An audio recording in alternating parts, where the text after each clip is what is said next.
Welcome to Holy Fuck. Holy Fuck. Holy Fuck. Two gals on the prowl for enlightenment, sex, and all things holy. Holy Fuck. Each week, beauty alchemist and transformational coach and speaker, Katherine McClelland, and spiritual healer and life coach, Krista Kim, discuss navigating spiritual consciousness in a real human body. Stumbling through dating, relationships, and everyday life, all while maintaining a fucking sense of humor.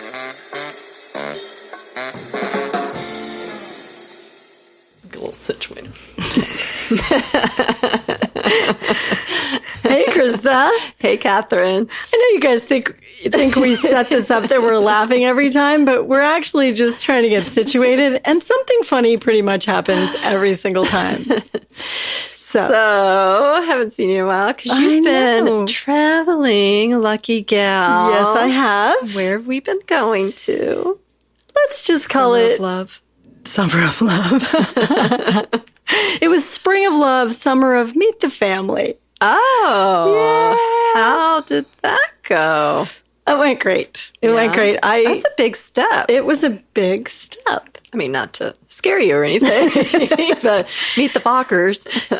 Yeah, right? No, luckily not so much. It's interesting because I would not have necessarily thought I would be as worried about meeting his family as I was about him meeting my family. Like somewhere in there, I would have thought it would be easier, but both seemed equally, not because of who he is at all, mainly because in my own family, it's I'm glitchy right now. You're like, it's like, what is that? My relationship with people that is guiding him into my family, and just finding my way to, I feel safe and comfortable with everybody so that he can feel safe and comfortable. It just was. You mean within your own family? Within my own family, right? Like those, it wasn't just that he met like one or two people. He met 30 people at one time. So you both met each other's families this summer. We did. We went to Texas where it was hot and hot and hotter. And then we went to Virginia where it was hotter and hotter and hotter.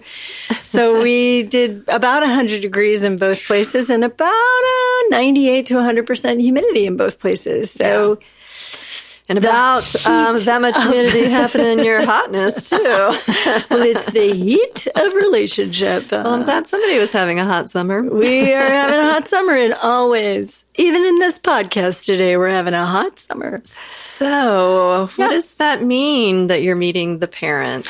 Good question. Because I can't really think of I haven't ever done a lot of dating, so I've never really had to do that, meet the parent thing, but like maybe twice in my life, it feels like.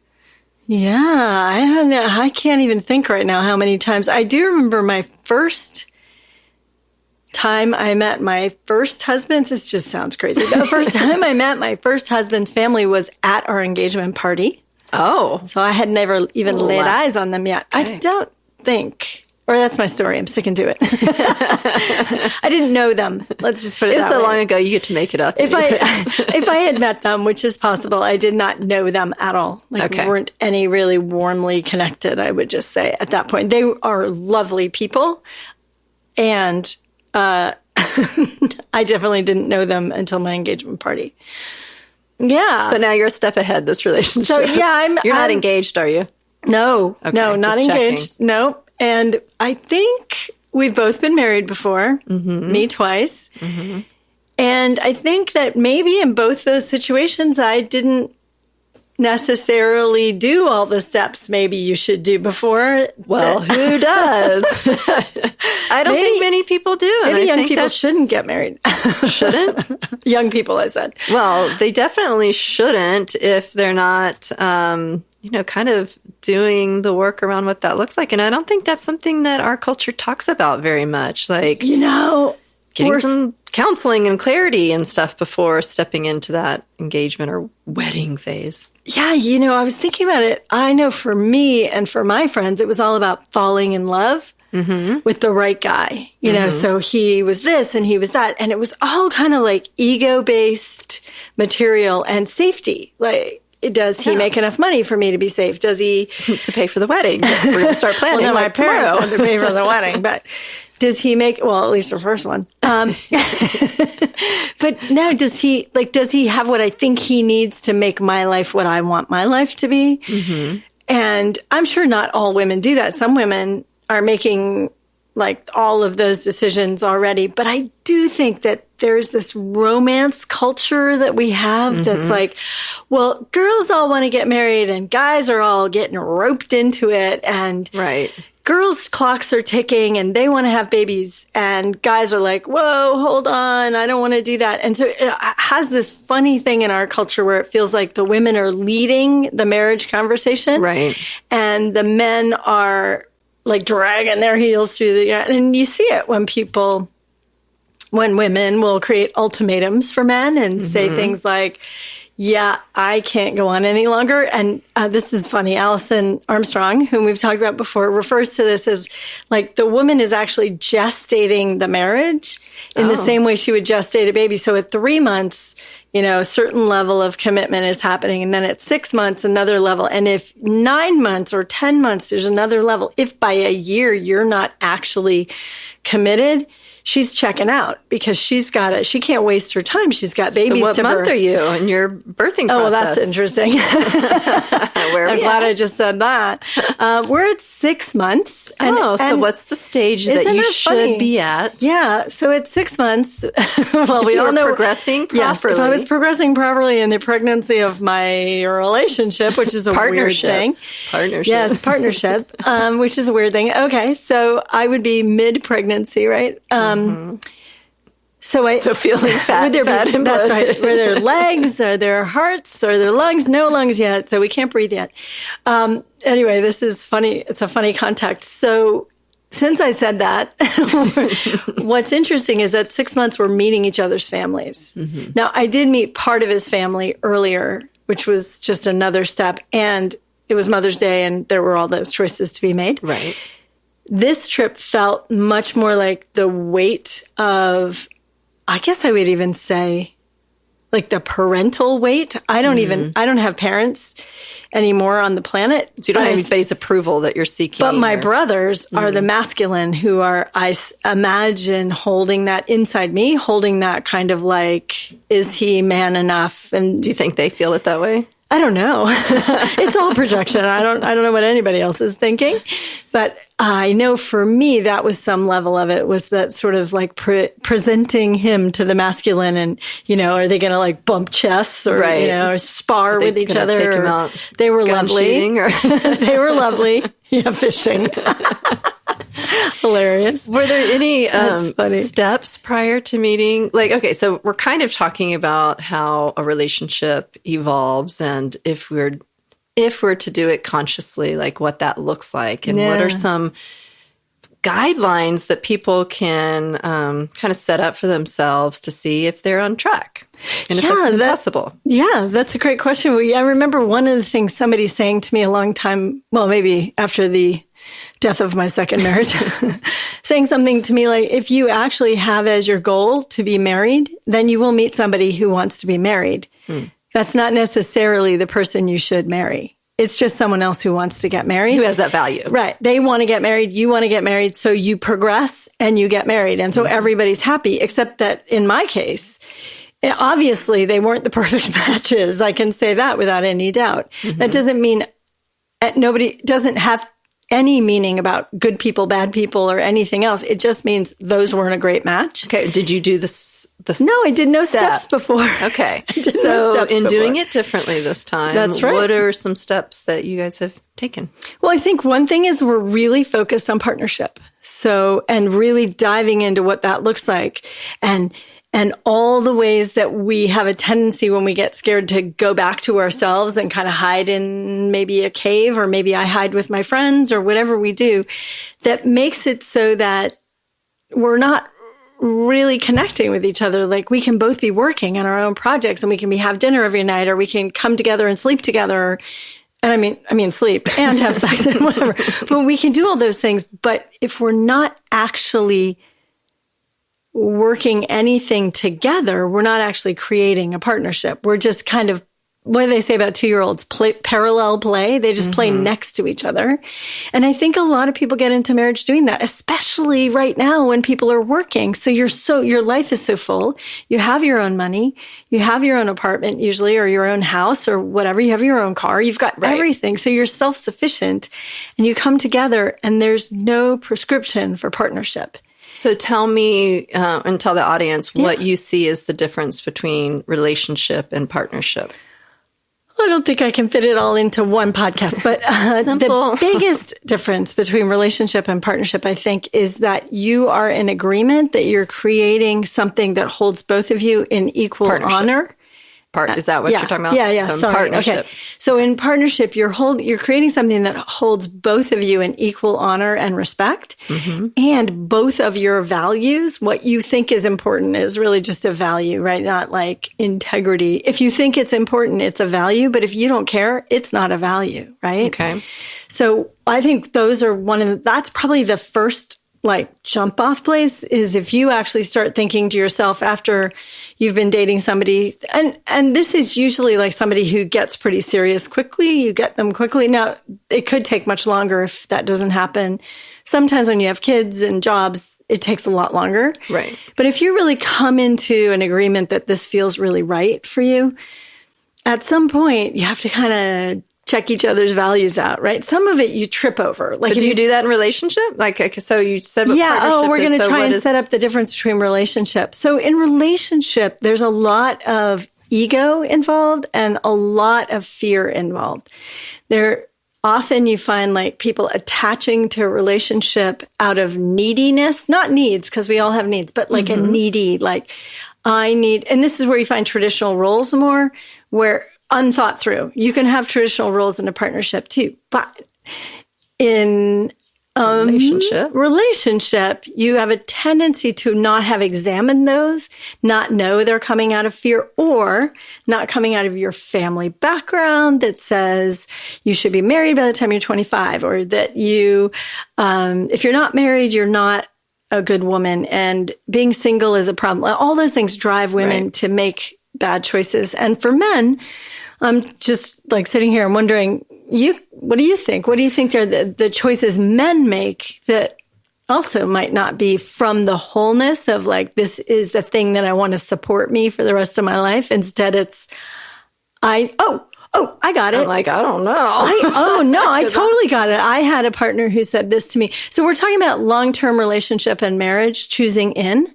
And it's because sometimes people don't actually get married, but they're still choosing a committed partnership. But they can both have these issues, right? So in relationship, you're actually using the other person to get a need filled, not bringing a need and saying, will you partner with me? Yeah, so I don't think I've ever been in partnership with somebody. Yeah. I'm just realizing hopefully we're working on that right now here in this podcast. Never had a partnership. So right. So I look at my first marriage and I see that it was set up with a lot of neediness between the two of us. And I think that we confuse the neediness with love and passion. And, it's like my soulmate because we just fell into each other and never left each other's side. And it was oh no, we were just terrified and depending on each other to be our everything for each other. And I'm just putting that together in this it's moment. us against the world. Yeah. And then let's add some kids to that because that'll make it more fun and easier, right? Everybody who has kids knows horrible when you're not ready. So here's another one. So one of my people that was in long-term relationship with me at one point said to me when we were breaking up, well, I married you to have my sexual needs taken care of. Oh. And I was like, what? And that was really clear. And this was a place where I had a conversation about perception checking. What if we asked the person who asked us to marry them, what's your real reason? Oh my God. Or partnership. Again, I'm not saying this could be a committed partnership also, but a marriage or committed partnership, what's your reason for wanting me to move in, be your partner or relationship person? Oh, you want to That's really interesting. Sex partner. Yeah, that's really, really interesting because I think that because I've been coming from the mindset of relationship and then I've had a current person that was very much asking for partnership and I don't think I was mature enough to see the difference between the relationship and the partnership. And literally in this moment, I'm like, oh, like they were asking to create this thing, and I was over here creating the neediness and the codependency and the marriage box and that trajectory. And wow, I feel like chills. She's got right now. chills I got all chills over. because I think a lot of people are going to resonate with that topic of the difference between creating a partnership and relationship, especially if, you're a young 20-something looking for your partner or about to consider that step of engagement and moving it on to marriage. It's like, how are we setting that up to be successful? Yeah. And really, so sex is an okay reason to get married. Like that's okay. It just can't be your only reason to get married. Well, it can be if that's the other person's value too. It's true. Actually, you're really right about that. It could just be sex, and it could be monogamous sex, because why bother if you're going to be in a committed relationship? But if it's coming from a place of neediness, like I'm going to nail down my sexual need for the rest of my life, and I'm going to treat someone in a certain way before we get married, and then I deserve sex after because I married her or him, and however your dynamic is, that's going to mess the stuff up too. Because when the dynamic changes or shifts, if the more feminine partner decides that they need more romance, more kissing, more loving, and you're like, no, I married you for sex, you're not going to have an equal value. So we're talking about right now, when you're moving along and progressing into a relationship, which you and your beloved are doing, and you're Mr. Delicious. Mr. Delicious. I think you've had a little promise made or something that, lets you know that the relationship is more than just dating. Because that was also something we were laughing about earlier, the word dating. In that I had a partner who was like, oh, we were dating. I'm like, what are you talking about? No, we were just going out. And he's like, yeah, it's called dating. And I'm like, in my mind, I'm like, no, it's not. Dating is when it's one person. Right. I'm dating him versus I'm dating. And so I think that word needs to kind of be clarified when we're using it with our friends with benefits, friends with whatever, or we're starting or romantic the dating partners. Process. Yeah. Yeah. And so you have moved from, you were dating Mr. Delicious, and then you decided to just date Mr. Delicious. And then what happened?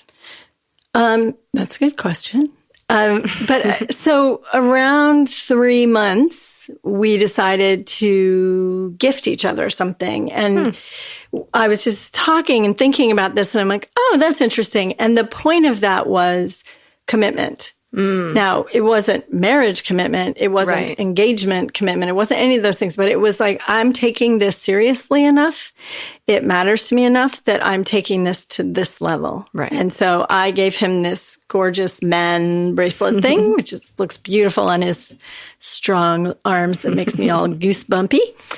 And he gave me a ring. And it's definitely not an engagement ring, but it is rubies. And nobody's ever given me rubies before, which is super fun. So it's very similar to a promise ring or a promise bracelet. And it's just saying I'm investing in you and I'm taking this more serious than just casual dating or whatever. And it's not for anybody else. It's just for us. And it's also that I'm committed here and now conversation, like today.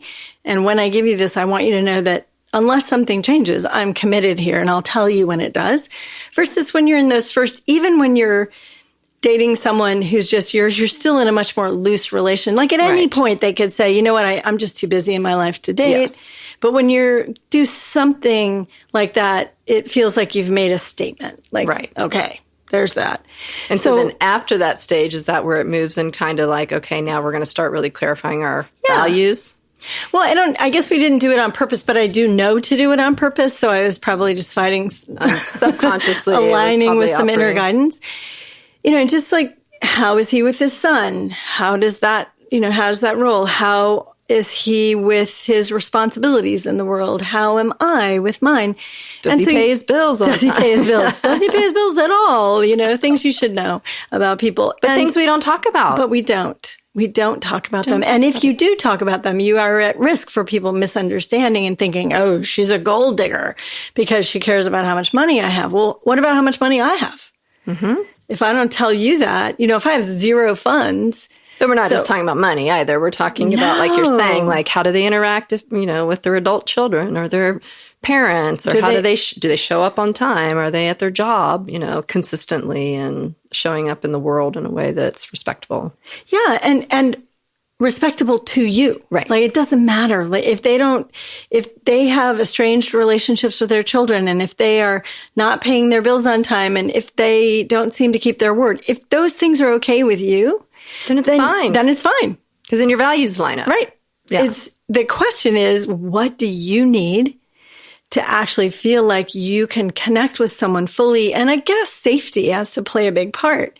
Because if you want something, like if you want a family, if you want to like make a family, say you're young and you really want to have kids, and you're like all into homeschooling and gardens and vegetables and cooking everything, and your partner is like a big city person and they want to like have their kids in private school and boarding school when they're 13 and not too much time with them. We're going to take vacations so we separately. Can travel, yeah. So we can travel, and my work takes me and you must come with me. And so the kids are going to have a nanny. I've been in so many situations where these two things have just clashed against each other. So I think young people think, oh, but we love each other so much, we'll work through that. Love is not enough in a marriage. Like that's a great thing to talk about, because love is enough to carry on in our lives with all of the people around us and everything.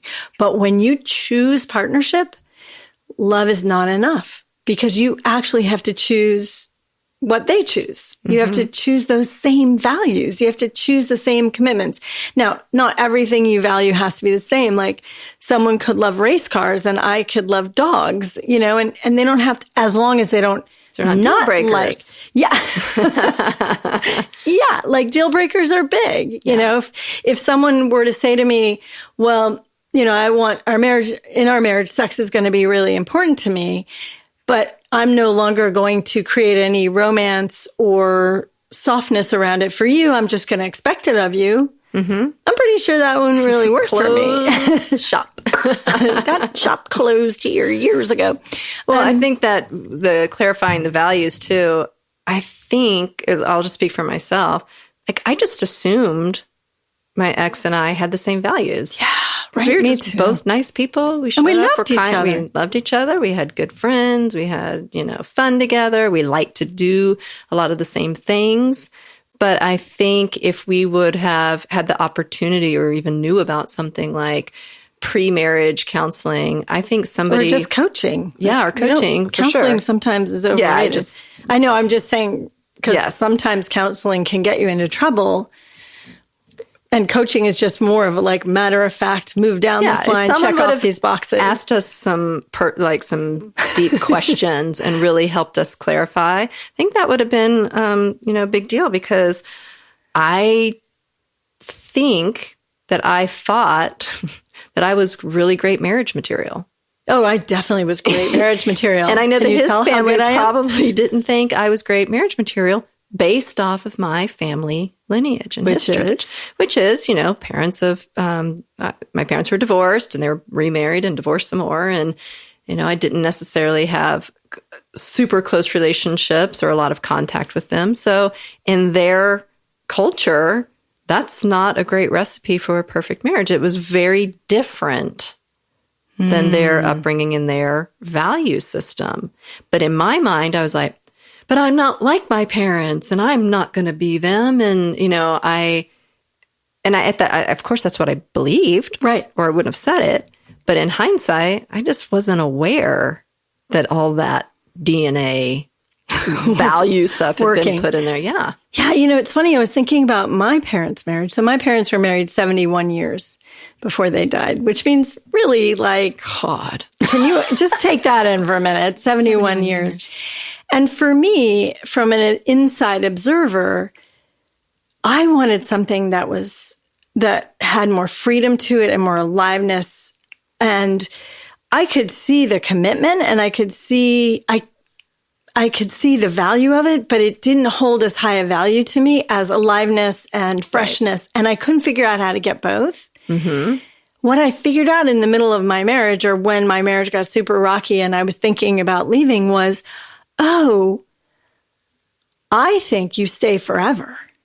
No matter what. Yeah. So no matter how miserable I was, I would stay together. But one of the things for me in a couple of those relationships was that monogamy was the one thing you weren't allowed to break. Right. You could break how you talk to each other, how you were with each other, how your values. You scream at each other. You could break every rule. But you got to stay true. But you got to stay true. And once that broke, then it was okay for me to make another step.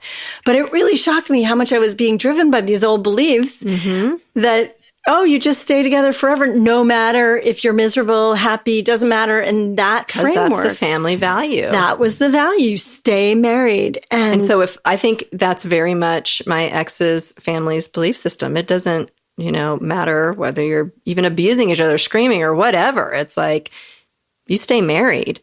And so it was very shocking for them to look and say like, wow, you guys are nice to each other. You have great kids. You have a house. It wasn't anything like big going on. And so it's really except inside you. Inside me, right? But they didn't really care about what was going on inside me. Well, it wasn't a value, right? It wasn't a value to personal fulfillment and aliveness and happiness was not valued in that culture. Right. It was family, closeness, family, no matter what. Yeah. Mm-hmm. Yeah. So you can see how that creates havoc for you when you're looking for aliveness and energy and passion and polarity and all the things that create fun and sex and sexiness and passion. And so back to Mr. Delicious and I for a second, we want both. We want stability and we have kids and we want loving and we want family. We want to create a home.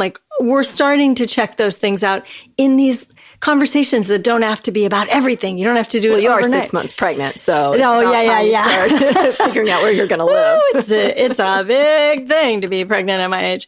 But, it's so funny because we're slowly starting to find those things out. And I think that's why it's so significant to meet each other's families. Mm-hmm. Because so much crap is not said that you can feel in those situations. Do these people still value learning? Do they still value growth? Do they care who I am? Do they ask me questions and listen to my answers? And they were lovely. I just have to say they you have to say that because they're listening. Probably. No. It's because they. Well, I think what is true is I would have had to have a conversation with him that would have clarified for me how he stands with those things with his family. How do you navigate your family because of X, Y, and Z? And yeah, because a lot of us are changing from our values from our parents. It feels like in our culture, it's no longer a thing where you have to keep the values of your family. Oh God, it's please, no. So good to refresh and hit the refresh button. So it is when you see the in-laws saying certain things or behaving certain ways, it's like, okay, how do you not just assume that your partner is going to, feel the exact same way? And so checking in. And I think as we get older, it's less and less likely that we're just choosing what our parents chose because we're so much beyond that. But when we're younger, there's a lot of cases where we're just choosing what our family chose, especially people who are married when they're 20, they have their first kids when they're 23 and 25 and 27. And by 30, they've got a brood and they're on their way. Values might have changed. Yeah, exactly. So it's fascinating. How do we prepare? And that's really what we're talking about. Yeah. Do we take this huge thing seriously? I can love Mr. Delicious for the rest of my life. Mm-hmm. And I think the biggest thing that I've found that is the detriment to making a good choice is whether I feel needy or not. Mm-hmm. When I feel needy and I feel like I can't lose this relationship, it might be the last one. You can imagine at 60, almost 60, that I might go, oh my God, there aren't that many other fish in the sea. I better not let go of this. Right. If I have that thought, I have to fix it right away because that's the one that's going to lead me into a marriage that is not going to work. Desperate, expectations, pulling and neediness. And I haven't fully checked him out. I dare not challenge him. I dare not say to him, well, if you need to go, you need to go. Mm-hmm. Because I can't have that happen. And I know in the past, I know for sure, when my son was born, I was in no place to make that kind of decision. I was not ready to take care of myself and a child or whatever else. And so I was and I think this does happen to lots of women, is either you want to have children or you're actually already pregnant. I know a bunch of people who were pregnant when they were married. Probably of my 5 closest friends, all of us were pregnant when we got married. I would say I agree with that. Okay, 6. So when you get in that position, you're no longer actually free to make a great decision. Well, you almost like don't want to clarify the values because you don't want to know if something is wrong. You do not want to know, because first of all, your estrogen is making you into a lunatic looking for a father to take care of your baby. You're like, I don't even know who I am because estrogen's got me and pulling me around by the tail. And our psyches are doing it too. Like, thus, we should be married. Now it's changing, right? And people are changing now. But there's still this force of evolutionary history and DNA and heredity and all our genetics and our spiritual lives that are saying, you got to be married. You got to handle this some other way so that you can take care of this baby and da-da-da. Do you still feel that way, though, at this age, that that movement behind you of you've got to be married and you've got to have that label in the title? No, actually, it's opposite right now. It's like, why would you get married now? Why would you have that value now? But it's actually a value of mine. It's a value if my marriage is partnership. Mm-hmm. Because back to partnership, one of the hallmarks of partnership is that you're doing something together. Mm-hmm. Because you can't create a partnership where you're going in 2 different directions because you're always pulling on each other. So it could just be we want to create a loving and warm home. Right. For our grown children to have grandchildren in, please. That would be fun. Mm-hmm. Or we're not doing that at all. Like, we're going to... So do you know what you're doing yet? No. Okay. I'm just asking. I'm like, oh my God. The listeners want to know. I can't let this episode go by. No, we haven't clarified that. Hence, we're not engaged, right? It's like, if we're moving towards a commitment, or a commitment that may or may not be a marriage, if we're moving towards a commitment, we have a certain level of commitment that's right here now. Mm-hmm. But then there's this, but is this really something like, do we have a value that you stay with the other person through death? What's going to happen if one of us says no? Like, no, I got to value that my life is super important. We need to get some questions together for you to ask. Oh my God. I definitely know there are people who, when their wives or husbands get sick, they're just like, yeah, sorry, I can't spend my life here. Mm-hmm. And they may have a very good reason. It may be because they feel like they've been after their partner to take care of themselves for 30 years and they haven't. And now they're just so frustrated. There'd be some anger in there, I'm sure. I'm sure, that kind of thing. So again, they didn't have the same value to start out with. They didn't have the same value on health and wellness or something. This really isn't even something that you have to wait to be in partner, or we really shouldn't wait to be in partnership to find out about yourself. Right. So I'd love to know. I'm sure it's out there somewhere where someone has find out what your values are. I can totally do that with people. There must be a questionnaire that they have online. I want to find one. No, I kind of want to know that for myself because I don't think I've ever... I think we know who we are on certain basic things, but I don't know if we know the little fine line. Well, here, let me throw a little boomerang in the whole thing, too. Okay. So. Anal sex. No, that wasn't where you were going? Okay. That's awesome. Add that to your questionnaire. What I was going to say. Value it. Now that we're all laughing. What I was going to say is, it could be characteristics or qualities. Like, are you open to... She can't get herself back from that. We're going to have to wait a second. Okay. Can you No. It's one of your values might be, are you adventurous and open? And that might be if one of you exactly. If one of you says, I'm really interested in exploring this, what's going to happen? Oh my God, we need this holy fuck questionnaire. We should put one together. And I do think, so there's the beginning, which is the questionnaire, right? So what are your values? How do you determine that? One of the greatest ways to determine it is to look around your life.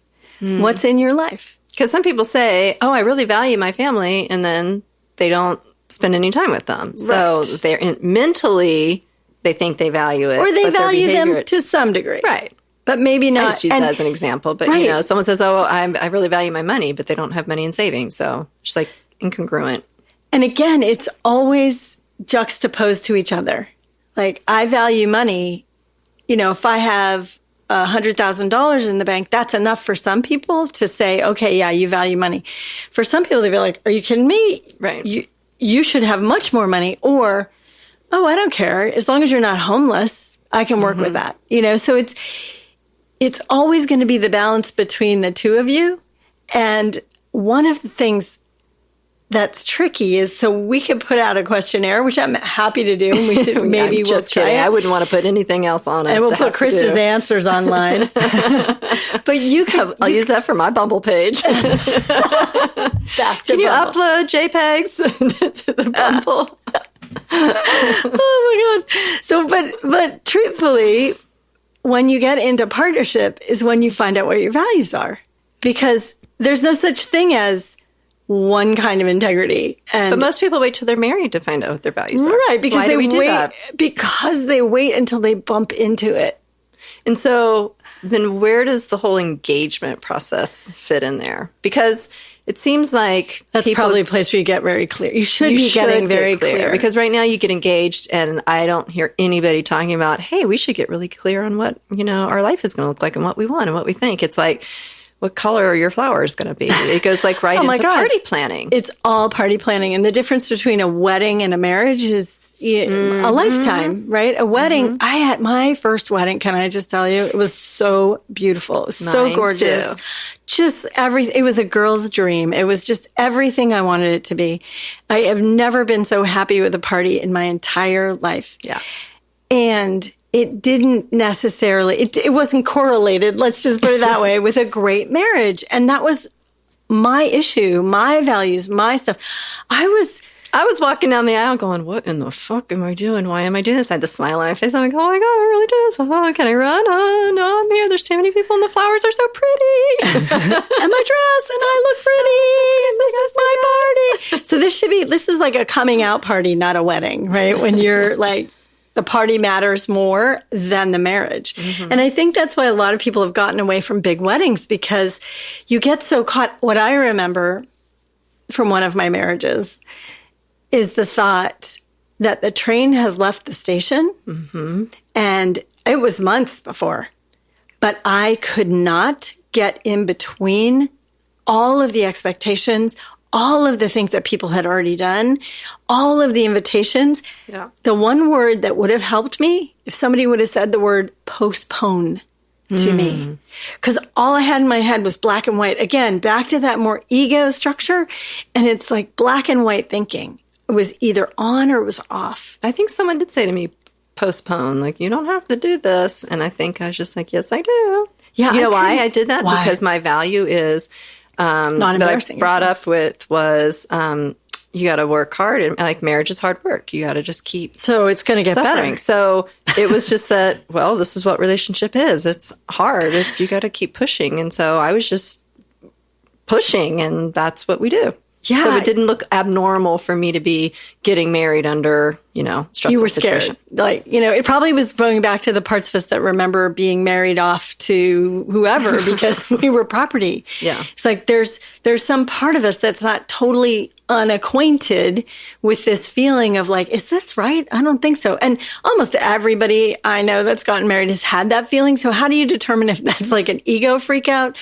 Or just a place where you're trying to, get clear. And I think that's why so many people get drunk. A coach totally helps. But that wasn't a thing back then. Wasn't a thing. And even now, it's like, I don't think it's widely talked about, but I think that, we're looking at people. I feel like this conversation right now is really for people who are in their mid-20s, early 30s, they're in relationship and they're thinking of going to the next steps and they're trying to make some decisions for themselves of like, is this the person I still want to be with? And, how do you make, how do you do that? And how do you, when someone asks you to marry them, like, what do you do in that engagement time? Yeah, I think that's brilliant, Krista. And I would say that because the statistics on marriage don't get better, if you're at 50% on a first marriage, you're at like 60% likely on a second marriage, and a third marriage, you're about 75 or 80% likely to have a divorce. Why is that? Because you haven't changed what you did on your way to marriage. Right. And it's really indicating, probably, and telling the truth on myself, which I don't love to do, is that I wasn't really ready. I hadn't really learned the mistakes that I made, which were not to find out about values, not to make sure I was really following my dreams, not to make sure that I wasn't going into it from a needy place. But we're trying to show people like what we did and how that, I mean, it served us in many ways, but if we were to be able to go back and be our younger selves again, what we wished we would have done was some of these clarifying conversations and value checking and so many coaching things. And making the decision to get married for the right reason and not because it's the natural progression and that's what your parents did and that's what everyone thinks you should do at this time in your life and blah, blah, blah, blah, blah. Right. And what is the right reason for you? Right. So for me, what I wanted was a beautiful family, a loving home, and some self-expression for me, things like that. And it wasn't that those things weren't there. They weren't there to the degree that I wanted them to be. And there were like, how do you raise kids? Oh my God, the hardest conversation. So it's not like you can answer these questions overnight, right? You have to be with someone for a long time. You have to experience whether someone's flexible or not, But you'll learn that when you start having these conversations. You'll see how the ebb and flow and the give and take works with them. Exactly. So what I'm really in the midst of in this conversation about commitment, if it's going to be a marriage or not, or if it's going to be whatever it's going to be, is every time I feel like I get scared that I can't let go of this relationship, I know it's a relationship. I know I'm coming in with needy energy. I know I'm not taking care of myself anymore. I know I've given my power away. And every time I can sit and look at my partner and say, whatever, I need to know the truth about who you are, whatever it is. And if it's, I never want to get married again. I don't want to marry you. I want to be in a long-term relationship without a marriage. I have to get to a place where I hear my partner and then where I hear myself. And for me, I know that I'm someone who's actually really wants to try a marriage. I want to try one. I'm going to get this right. I'm going to get this. I mean, it's really true. For me, it's a value, not because there's anything inside a marriage that's intrinsically better than being not married or being committed and not married, whatever. But for you, it sits right. For me, body. It's here. It's in the core of my body. And it's just like, I really want, and I don't want a marriage that's not alive and exciting and full and loving and we have space to move around as ourselves. Well, I really appreciate you sharing your journey with us because I think a lot of people are looking to you to see like how you're going to navigate all these next steps. I know I am because I'm like, does this shit really work? I'm like, girl, if you can't make it work. It's scary though. It's scary. I know. Because I love that you're sharing the scary parts because even like in today's conversation, it's like the part about relationship and partnership, it's like my mind literally is blown right now. And I don't know, it may seem like such a simple concept to you, but it's like, oh my God, like neediness, relationship, partnership, like it's just, thank you. Wholeness, partnership. Yeah. Thank you. It's so great. Well, you're welcome, Krista. I'm surprised that it was such a big conversation, but it changed my life. After my relationship where I was engaged after my second marriage, and that didn't work out, I realized that I had to get some clarification about how I was in the situation, who I was being. And I would always end up in this position where I was needy, scared, alone, and calls forth that same type of partner. Calls forth that same kind of thing, and pulls them into a place where they're like, this is yucky too. Yeah. So women, let's just say we need to gather our power and make sure we're not getting into these relationships as relationships, but we're getting into partnerships. We're inviting people to care for us and us for them in a equally supportive situation. We know what our values are. We agree. We actually like each other. We have fun together. Oh my God, you almost convinced me to get married again. We have great sex. You're not ready. No. You're not ready. You're not even actually certainly not fully divorced yet, are you? That. I can barely say the word marriage, so I'm not even ready to do it. Yeah. Yeah. Anyway, so this is a great conversation. Thanks, Krista. It was fun to go through this today. Yeah. And hopefully to Mr. Delicious. Oh, he just got a little kiss. He got a little kiss. Well, to mine, I'm just kidding. You can't see what I did, and you don't know who I'm talking to. And it was just a joke that no one can see. But you guys missed Katherine giving Mr. Delicious a kiss. So. I did. Sweet. Indeed. All right. Spread the love. Spread the love. Bye. Bye.